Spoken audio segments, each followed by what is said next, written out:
ICMA is shining a light on women in the local government profession. And joining us for this very special member spotlight is Jamie Robichaud, Deputy City Administrator of the City of Prairie Village, Kansas, and Kansas Women Leading Government founding member. Thanks so much for joining us, Jamie. Thank you, Jesse. So happy to be here and talk about this important topic to me. So great to have you. And to give the audience a better understanding of your background, can you describe a challenge that you've faced in your career thus far and how you were able to overcome it? One of the most difficult challenges I had was in a former community that I worked for where the council was really focused on economic development and really wanted city staff to recruit and attract new businesses and large industries to come to the city to help with improving the tax base. And the city actually worked with the state and got secured a deal for a very large food manufacturing plant to come to town. And the council was in support of it, but once that development was announced, it didn't go over well with the residents at all.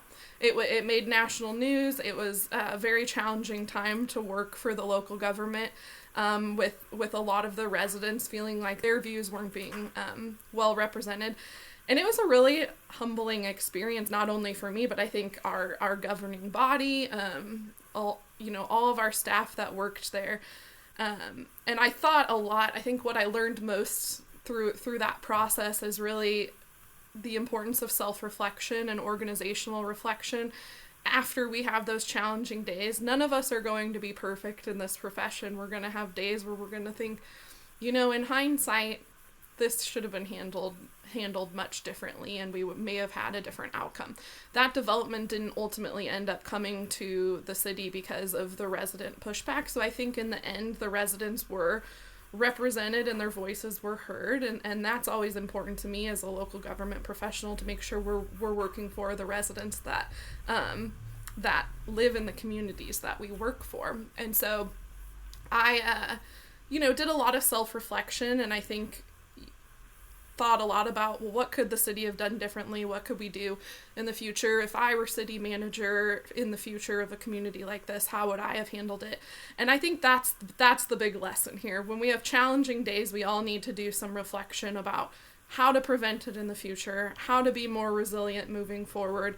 And also on challenging days like that, where you kind of question, is this the career for me?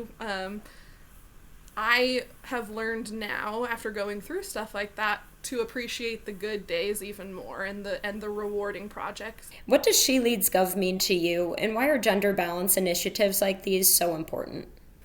Yeah, I think ultimately why She Leads Gov is so important to me is that I strongly believe that the leaders in our community should represent what their community looks like.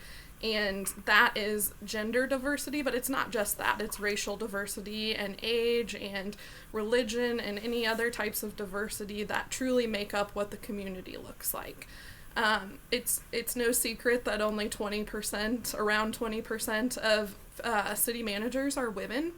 And there's a reason for that. There's a lot of barriers in place. Some are barriers that women put up themselves, whether it be because they're afraid of failure, or they don't think they're ready to apply for a job. And some of them are barriers that are in place from a system that sometimes works against women.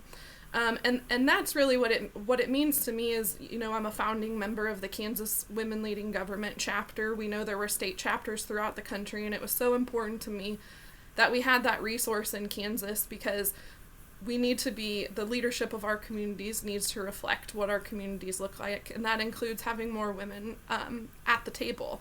And so I believe we all play a part in breaking down those barriers. And if we do nothing else in our Kansas Women Leading Government chapter, then to instill some confidence in women in our networks to go for that top job, to feel like they're ready and know that they have a support system behind them to help them along the way.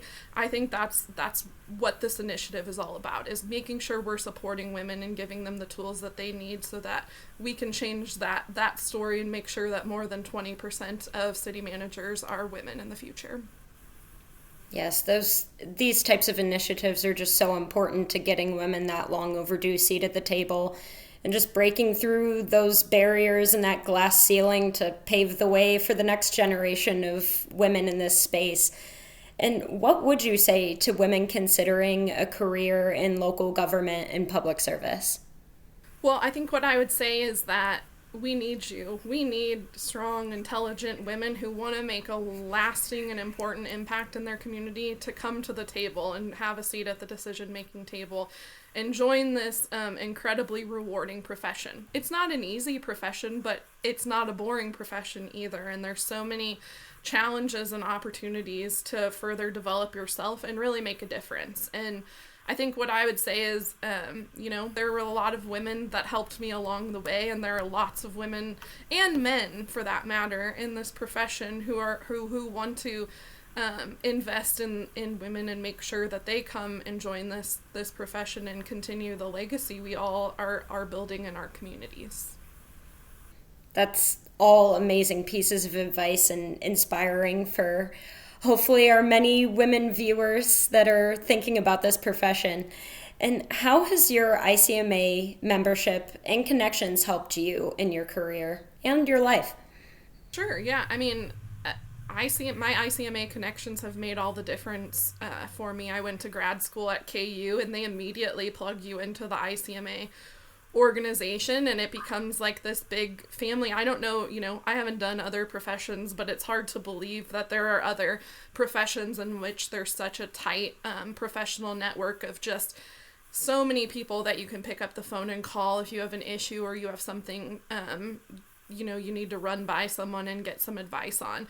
I personally have a number of mentors and friends in this profession who aren't just people I call that just to ask them how they, handled X, Y, and Z issue at work. They're people that I go to happy hour with. They're people that came to my wedding. They're people that truly are friends of mine and will be lifelong friends of mine and really make even, the hard days in this profession so worth it. So I'm incredibly grateful for ICMA and all of the professional networks that I've been able to build through this profession to build those relationships and have people to rely on that truly understand the challenges that we face.